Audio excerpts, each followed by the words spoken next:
Plasma membrane വഴി നടക്കുന്ന transport ഏതൊക്കെയാണ്? മെയിനായിട്ടും 4 തരത്തിലുള്ള ട്രാൻസ്പോർട്ടാണ് നടക്കുന്നത്.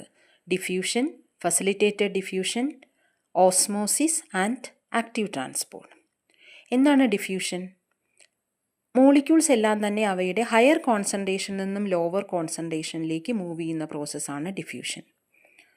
ഒരിക്കലും എനർജി ആവശ്യമില്ലാത്ത ഒരു ട്രാൻസ്പോർട്ടാണ് ഡിഫ്യൂഷൻ. രണ്ടാമത്തേത് ഫെസിലിറ്റേറ്റഡ് ഡിഫ്യൂഷൻ. ഇവിടെ ഈ മോളിക്യൂൾസ് അവയുടെ ഹയർ കോൺസെൻട്രേഷനിൽ നിന്നും ലോവർ കോൺസെൻട്രേഷനിലേക്ക് മൂവ് ചെയ്യുന്നു.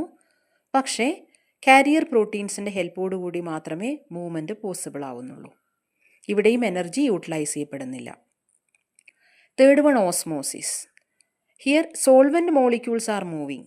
ഹയർ കോൺസെൻട്രേഷനിൽ നിന്നും സോൾവെൻറ്റ് മോളിക്യൂൾസ് ലോവർ കോൺസെൻട്രേഷനിലേക്ക് ഒരു സെമി പെർമിയബിൾ മെംബ്രെയിനിലൂടെ മൂവ് ചെയ്യുന്ന പ്രോസസ്സാണ് ഓസ്മോസിസ്.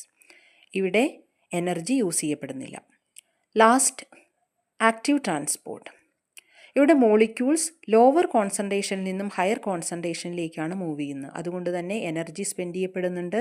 അതേപോലെ തന്നെ കാരിയർ പ്രോട്ടീൻസിൻ്റെ ഹെൽപ്പോടുകൂടി മാത്രമേ ആക്റ്റീവ് ട്രാൻസ്പോർട്ട് നടക്കുന്നുള്ളൂ.